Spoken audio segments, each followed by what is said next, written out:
Hello everyone and welcome to this week's video tutorial. This will be a continuation of the topic that we discussed last week. We will be discussing black playing the three-step tiger with deferred opposite direction cannons opening system.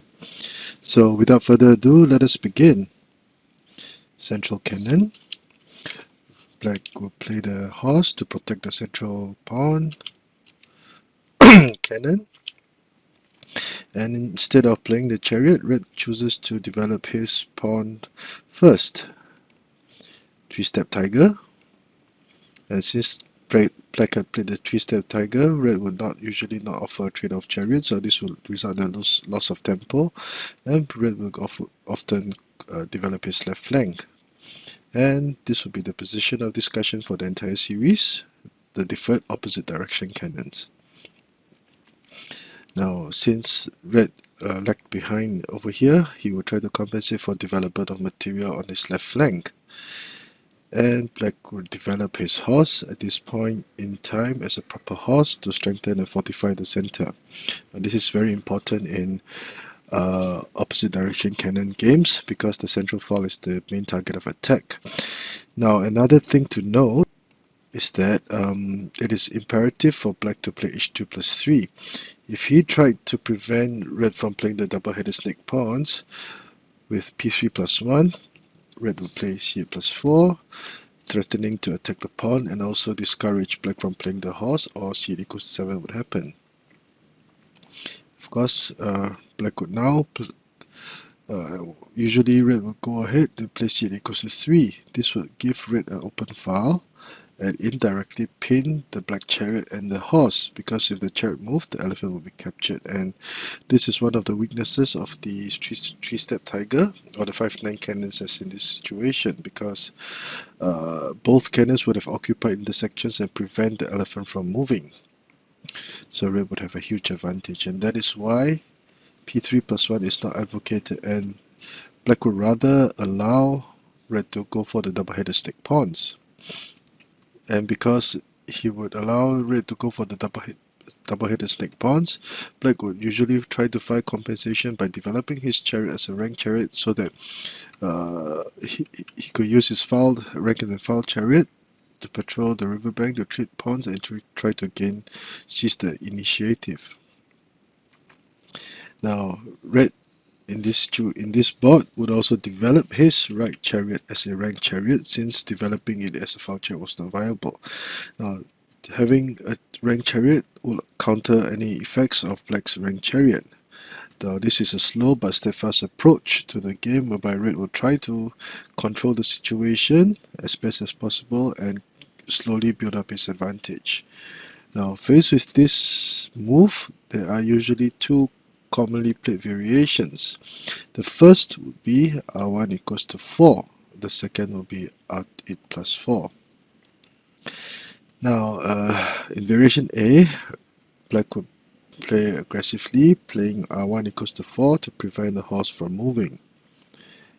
Usually red will counter likewise. And black would try to draw first blood by being the first color to push his material into enemy territory. Now, one of the main objectives of playing the ranked chariot will be to attack this horse. Now if r4 plus 3 were played, what would happen? Black would go ahead and attack the pawn. Black would try to force a trade of material, but because of the double-headed snake pawns, the horse would now be able to attack, forcing black to link the chariots up, because there's not many good intersections for this chariot to move to. Red would now capture the pawn, and black would play r8 equals to 6 to prevent the horse from moving, and red will simply retreat the horse. Now, there's always the option of pushing the pawn across the river and also attacking the horse at the same time. Black would have a hard time trying to decide to protect the pawn or to allow red to move the pawn across the river, and red would also have the option of r3-1 to trade away the chariots if need be. So black would have a hard time and red would have an easy time ahead. Okay, and since black wanted to, it is fairly obvious that black's target attack was this horse. Red would usually counter in this manner. You push advance the cannon across the river. Now, one of the main ideas behind this move is that when black played r4 equals to 3, the chariot could protect, and this cannon would also start to, one of the possibilities would be to play c8 equals to 7, capture the pawn, and threaten the chariot over here. Now, this is a very good and aggressive counter. If instead, if red played c8 equals to 9, for example, if red plays c8 equals to 9, this would appear to be a mediocre move, because the black chariot, let's say for example, red will be forced to protect the chariot in this manner, and one chariot will be pinning 3 major pieces. Of course, red could always retreat his cannon to attack, but this would be a sound move, but it will appear that since red had the initiative, this was a little bit reluctant on red's part. So c8 plus 6 was advocated in the book. Red will attack the horse as planned. Red will protect the horse, and red will now take away. Black will now capture one of the pawns. Red would offer a trade of chariots, and this is a very good move at this point in time, because the black chariot had moved 1, 2, 3, 4, 5, and now red had only made his 1, 2, 3 moves with this chariot, so gaining some tempo in the process. And usually black would not want to trade material and try to find some sort of compensation. Now if black accepted the trade, the horse would now move across the river and be prepared to attack with h4 plus 6. Now usually black would defend in this manner, and since this was not possible, red would now attack the other flank. Black will try to gain some momentum with a counter attack, capturing the cannon, and one of black's major countering pieces would now be taken out, and red would now attack with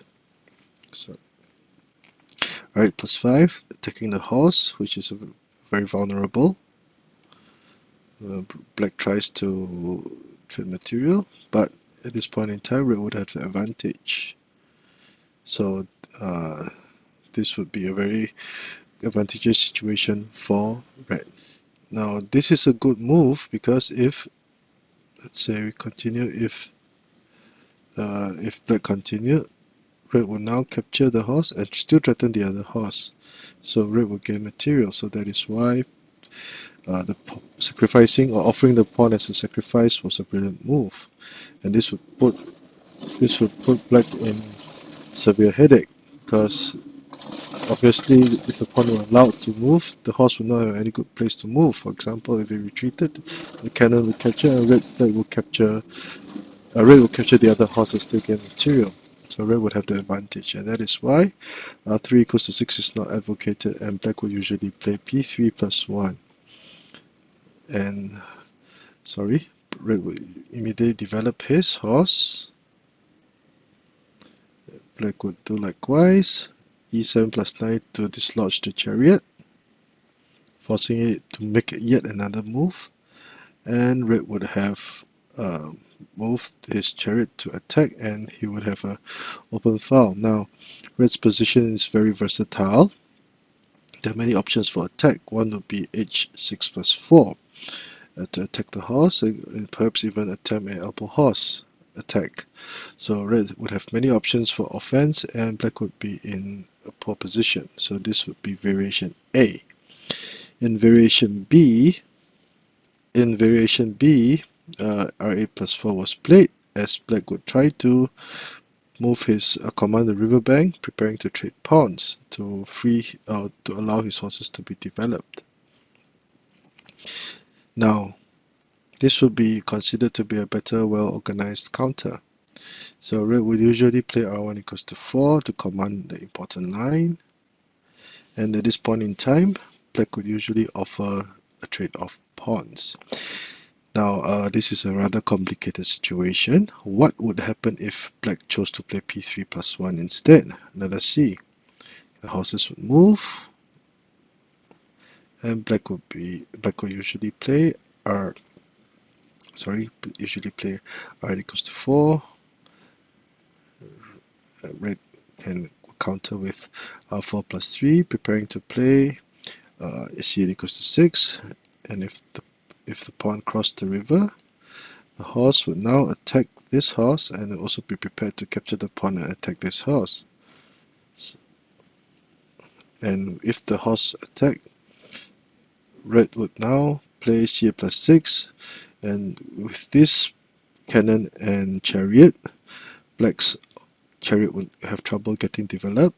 Black cannot move an advisor for defense, or the cannon would capture the horse, and red would have commanded a huge spatial advantage. Now red could continue with h4 plus 2, capturing the central cannon, etc. etc. Now if at this point, instead of r8 plus 4, black chose to push the pawn forward, red would push the horse forward to threaten the horse. Let's say black tried to attempt a pin. Black could suddenly change the direction of his attack and play c5, so h4 plus 5, sacrificing his chariot. But this is not a real sacrifice, because let's say black continued, red would immediately deliver a horse cannon checkmate. So red threatens with checkmate, and black will lose material in the game very rapidly. So that is why p3 plus 1 should not be played, and black had to try to prevent the red house from attacking. So this would be p3 plus 1 variation, which should not appear to be viable. What about r1 plus 4? If r1 plus 4 were played, red would usually play c4 plus 5 to attack this horse. Now, another viable option would be to play c8 plus 3, as this would prevent the chariot from moving to this riverbank, or the cannon would capture the other chariot. It will also prevent the pawn from moving. So this would be some sort of a pin on black and compress black space. So c8 plus 3 is also a viable option, but there was not much discussion in the book. Now h4 in r4 plus 5, black would usually play p3 plus 1, capturing the pawn, and red offers a trade of material or sacrifice at this point in time. Black would be very aggressive, but red would have p3 plus 1 as a counter. And the situation that is arrived would be very complicated. Black would have sacrificed material for attack. His chariots were now commanding the red file, and the pawn will now be a viable threat. Both colors will be attacking, but in theory, red would have the advantage, and he would have an easier time ahead. So that is why r1 equals to 4 will lead to a very complicated situation, but black would have to sacrifice material. In the main line, p7 plus 1 was advocated. And if this was so, black would play r4 plus 3, refusing to trade chariots and instead command the riverbank. Black would play r1 equals to 4, and red would advance the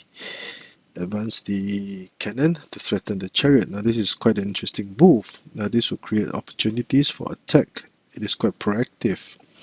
Now what would happen if red tried to play h7 plus 6, which would be more or less an instinctual or habitual move? Black will go for r4 plus 3. Red would switch formations, but the chariots will now be linked, and offer trade on material. So if this would not be a good idea, this would be an even situation for both colors, and black can be very satisfied with this situation. So back to the variation 2, ca plus 3, what would happen? Black would usually play r8 plus 2. Now, sorry, it would not be a good idea for black to capture the pawn because this cannon was protected by the chariot. So red will simply have to play r4 equals to 3 to attack the black horse, which will put black in a huge dilemma because the horse cannot move here or black will lose the chariot. And protecting the horse in this manner with the chariot would be very awkward. Uh, retreating horse would also be another very awkward looking move. So that is why black would usually play r8 plus 2 over here.